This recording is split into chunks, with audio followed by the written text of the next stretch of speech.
This is the IELTS listening test. You will hear a number of different recordings and you will have to answer questions on what you hear.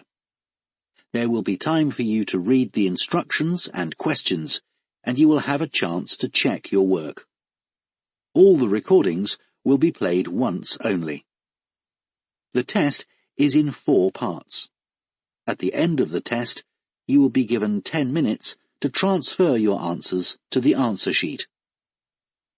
Now turn to Part 1. Part 1. You will hear a telephone conversation between a bank representative and a client who wants to make an international money transfer. First, you have some time to look at questions 1 to 6.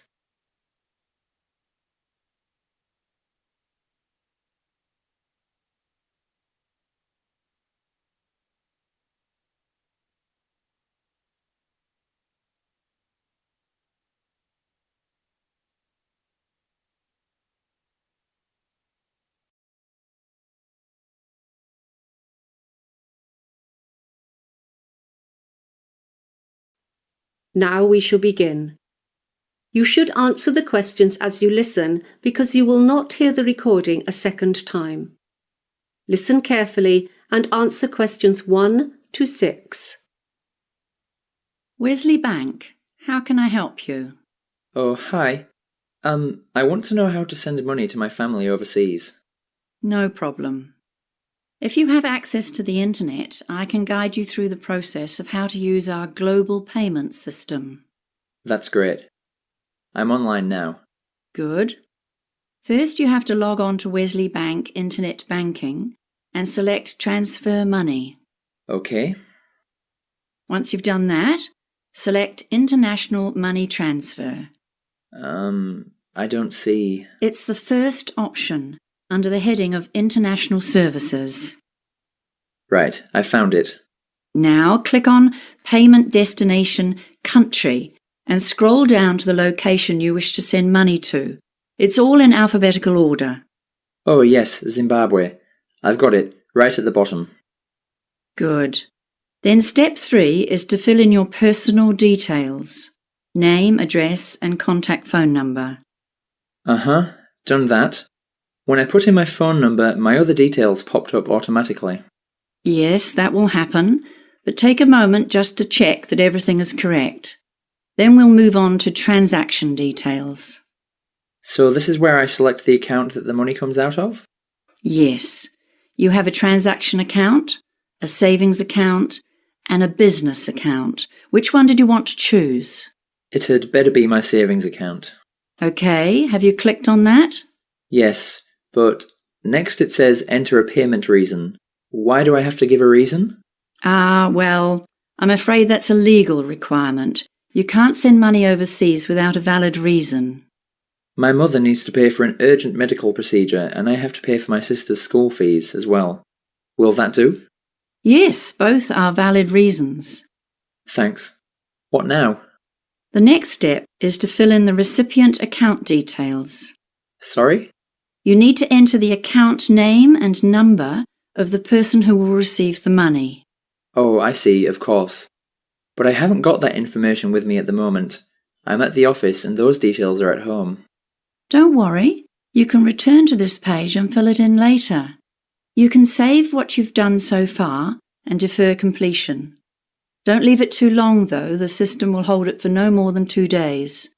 After 48 hours, you'll have to start over again. That's fine, I can do it this evening. Is there much more?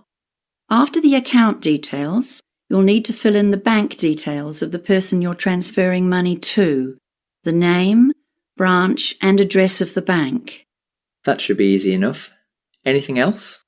No, once you've completed everything, a confirmation page will appear. Just ensure all the information you've entered is correct and press Submit. Then print off the receipt page. If you haven't got a printer at home, just make a note of your transaction reference number. Before you hear the rest of the conversation, you have some time to look at questions 7 to 10.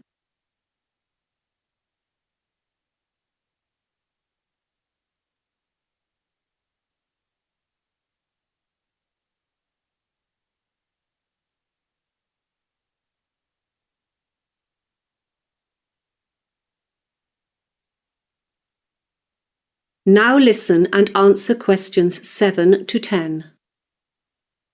When can my family expect the money? Will they get it within the next 5 days? It takes 3 days to process, but, of course, we can't be responsible for any delays arising from the recipient bank. I understand. And is there a charge for internet transfers? When I did this through a teller at the bank last year, I was charged $40. It does cost more to use a teller, but the Wesley Bank will only deduct $30 from your account per online international transaction. However, we have no control over any fees that may be charged by other financial institutions at the receiving end. How much can I send in one transaction? Well, that depends on your bank balance, but assuming you have enough funds, the upper limit is $10,000. By the way, you'll need to use a special security token to transfer more than $5,000. You mean my secret password? You'll definitely need that, but you'll also need a security token. That is a special code that the bank gives you. Just call into your local branch with photo ID and they will arrange it for you. Is there anything else I can help you with, or do you have any more questions? No, thank you. That's all I need to know for now.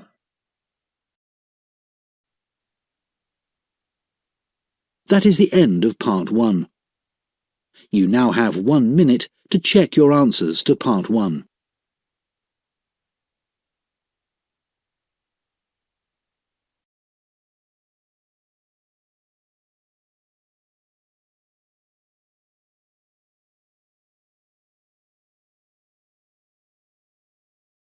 Part 2. You will hear a guide talking to a group of visitors about a national park. First, you have some time to look at questions 11 to 16.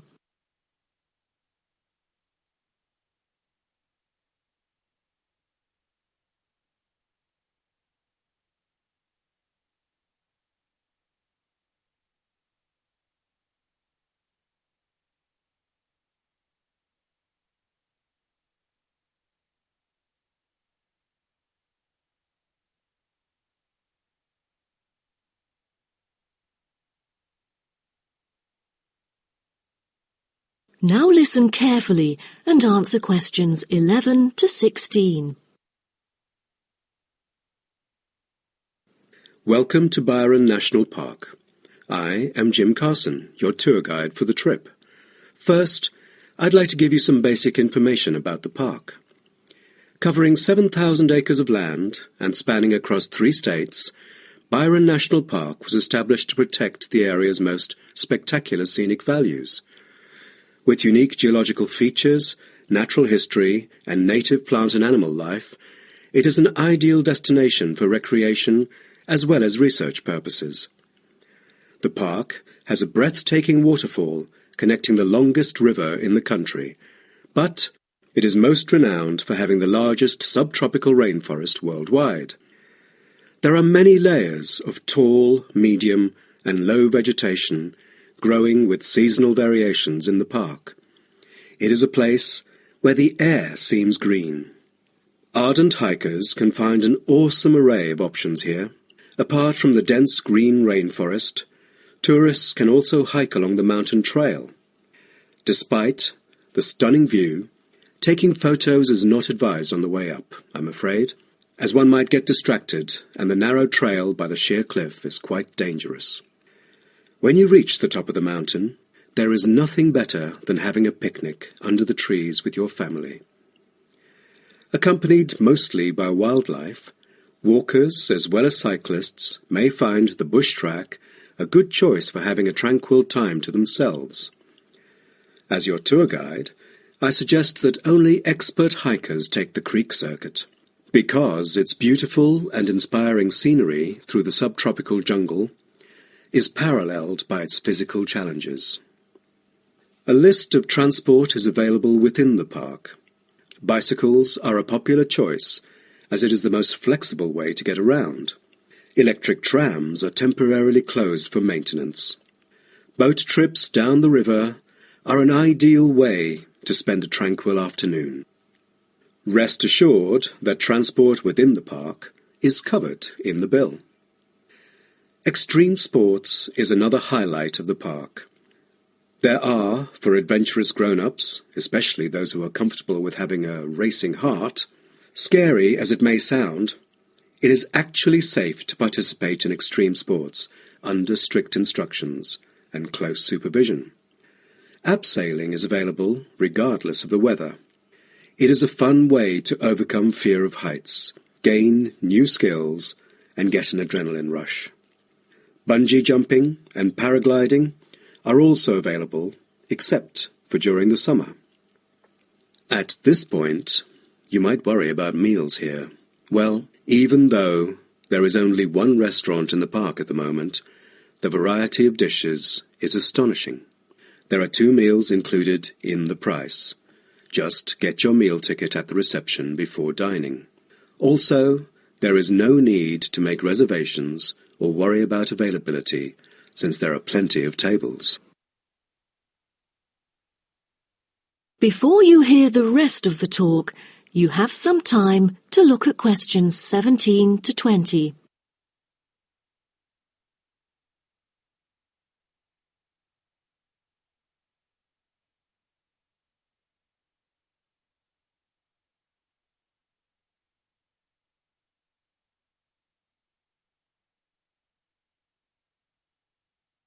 Now listen and answer questions 17 to 20. During your stay here, you might want to know what there is to do.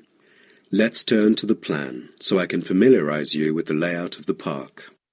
Most tourists would choose to stay in our guest house, located in the southeast corner. It features 63 tastefully appointed guest rooms, many of which offer spectacular views of the park. You'll find a home away from home at our guest house. But for those who want to experience the natural beauty up close, there is also a campsite. When you get out of the guest house, go straight ahead, turn right at the end of the road. To your left, there is a campsite amongst the trees where you could spend a night under the stars together with owls and chipmunks. If you look at the top left of the plan, you will notice a picnic area. You can either bring your own food, or we can deliver food to you.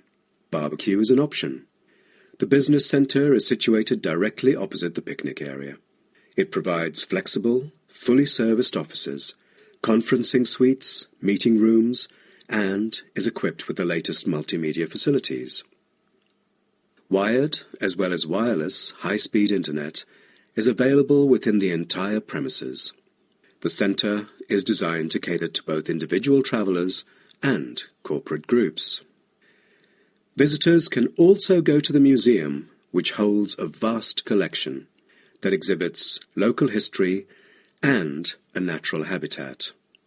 You start from the guest house, just turn left at the first conjunction, then walk past the tea house, turn right. You'll see the museum after making the third right. Have you found it? Pretty easy, right? To spend a delightful afternoon with a book and a fresh cup of coffee, you can go to the only cafe in the park. From the guest house, you go straight, then take the second right, and you'll see the cafe right in front of you. You might want to check out our all-season tennis court, which offers instruction for all ages and skill levels. It is located right opposite the cafe.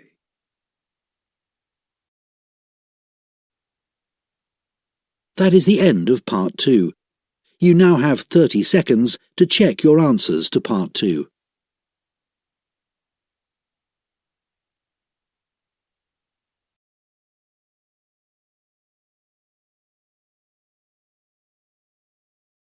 Part 3. You will hear a university tutor talking to 2 students about a presentation they have made in a recent botany seminar. First, you have some time to look at questions 21 to 25.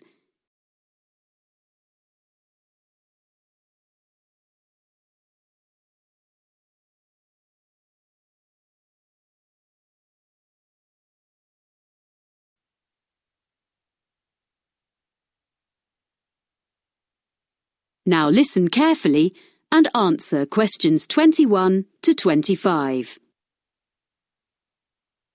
Well, Anita and Lee, that was an interesting presentation you made about John Chapman. Thanks. There are a few points I'd like to run through before you write it up. One thing, which you didn't explain, was why you decided to do a presentation on this man who spread apple varieties across the US. Well, ages ago, we were chatting about stuff we'd read as children, and I told Lee the Johnny Appleseed story. I had these American storybooks when I was small. Then when we were looking into the area of domesticated species of plants for our presentation, we realised that the introduction of the apple with the settlers in the US would be a good case study. And I remembered Chapman, so we looked up the real guy behind the legend. Right. I think that would have made a good intro. I thought it was too personal. Just a couple of minutes would have drawn your listeners in. Anyway, now a more serious point. You didn't mention the sources of some of your information. We used some books and journal articles and did an internet search and found some good sites. We've put them on the back of the handout we gave everyone at the end. Oh, let me see. Oh, here it is. Johnny Appleseed, Man and Myth, 1967. Well, the thing is, you really have to make this explicit when you talk. And anything you show, data you project from your laptop, etc., you must have the source on it. Right, okay. At least you have got it all documented. I was a bit concerned about that. Sorry. Anyway, now the content of your talk. What your listeners wanted to understand was whether there were apples in the US before the Europeans started to live there. Well, you told us the early settlers had brought young apple trees, but that few of them had thrived because the climate was harsh. But what about native species? I don't think you were very clear about species already there. According to what I've read, there were some crab apples, but that was all. Everything that people now think of as traditional American apples was species that the Europeans either introduced or bred by chance. Because they tended to sow seeds rather than use grafting. Yes, quite. But what to me was fascinating, and I saw most members of your audience start to take notes, was when you discussed how the apple genes spread via the Silk Route into Europe from the wild apple woods of Kazakhstan. Yes, well, I'd like to have said more about the development of grafting in ancient China as a way of producing predictable varieties. It was so early in history. But it's the natural development of the original wild apple into new species that people wanted more about, which says a lot for your presentation. You enthused your audience. So now we need to discuss the form your follow-up work will take. Are you going to produce a paper? Or are you thinking of putting it all up on the department website? I felt we could do both, and we could do a poster of some of the data. But Lee wasn't sure. No, I think it would be enough to use the website. We can offer a link to our email for queries. That would save time and trees. I think Lee's right. A poster would be nice, but it'd take too much time. Okay. Before you hear the rest of the conversation, you have some time to look at questions 26 to 30.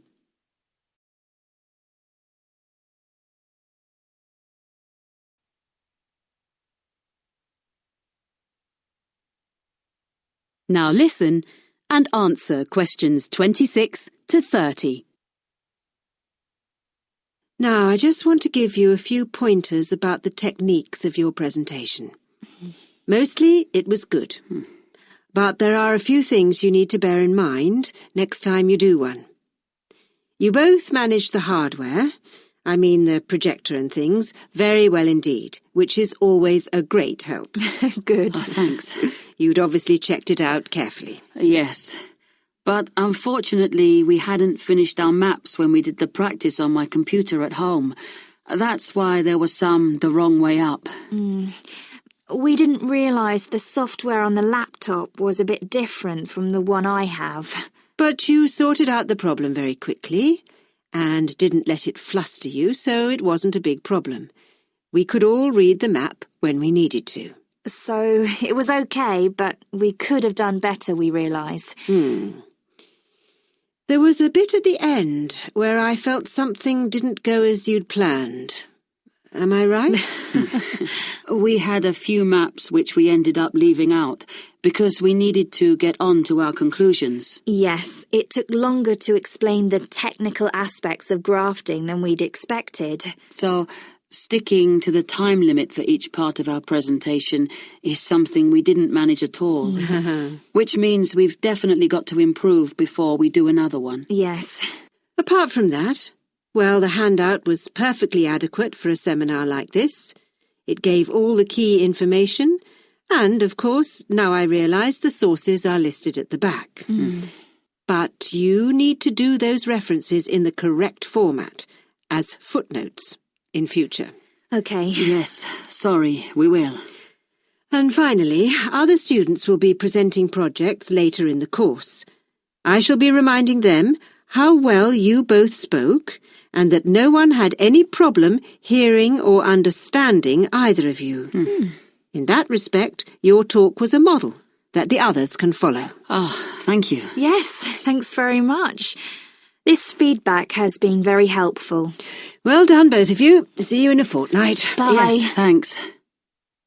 That is the end of Part 3. You now have 30 seconds to check your answers to Part 3.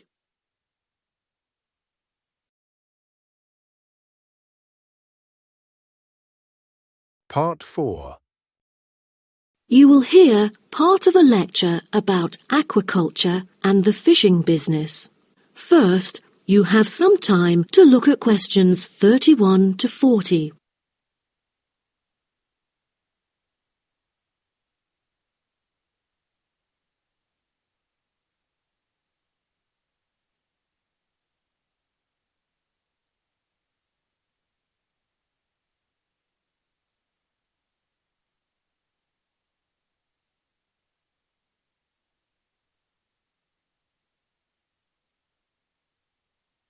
Now, listen carefully and answer questions 31 to 40.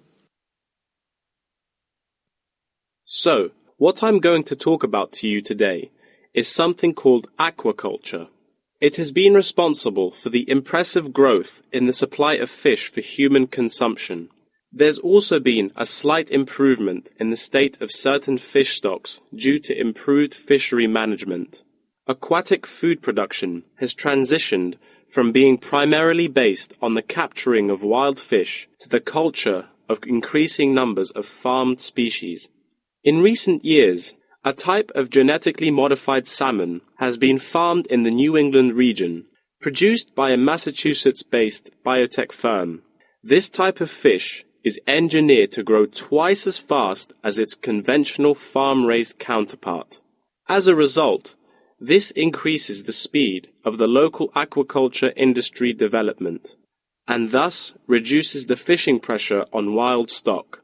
But local residents have expressed their concerns on the potential negative effects on the ecosystem should those GM fish ever escape into the sea. Stronger, healthier and faster growing, these fish might cannibalize others or outcompete wild-type fish for food.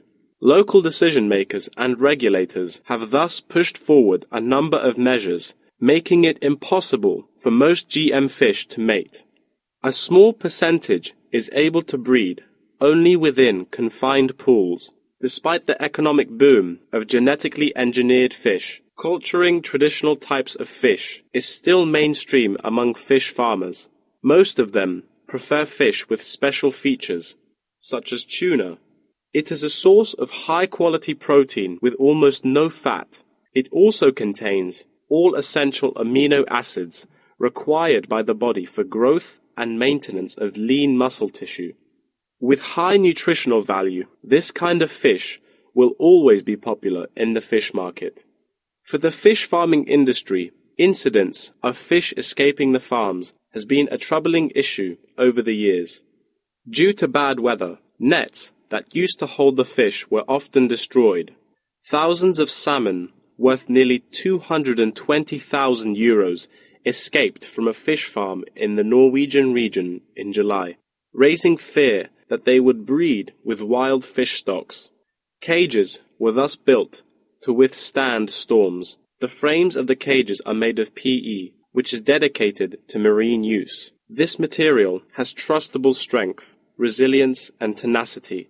To further strengthen it, strong nets without knots are used to support the cylindrical frame.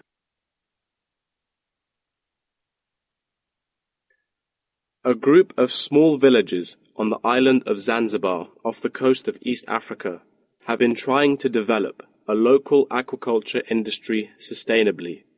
They use a land-based production system that is both economically and ecologically sound.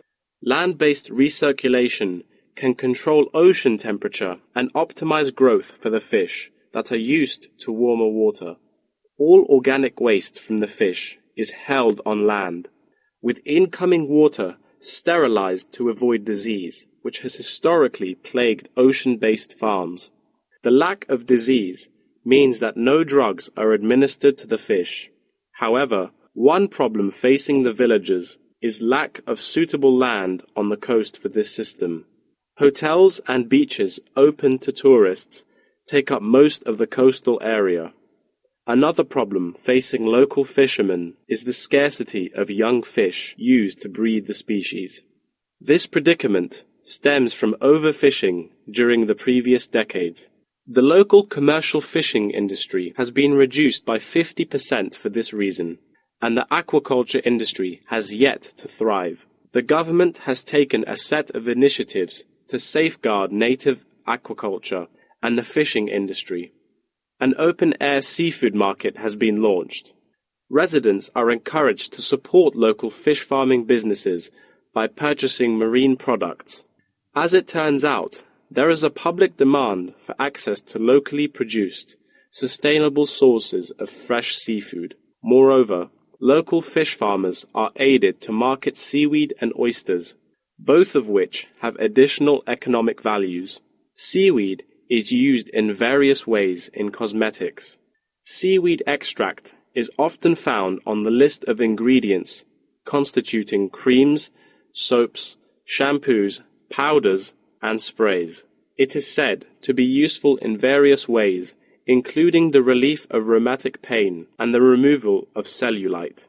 Oyster is a source of seafood popular among the local hospitality industry. Served with caviar and champagne, it is one of the world's ultimate luxury foods, appealing to gourmets with its succulent and delicate flavor. It thus appears to have the greatest potential for commercial culture, even though the national and international market has shown demand for marine products in Zanzibar. It is still challenging to survive in the competitive modern fishing industry. The government ought to restore the business by encouraging aquaculture, recreation, and shipping. First, it could utilize modern fish farming technology to supply more high-quality marine products. Tourism is an effective stimulus to boost its sales, and with better shipping capability, more products can be delivered abroad. That is the end of Part 4. You now have 1 minute to check your answers to Part 4.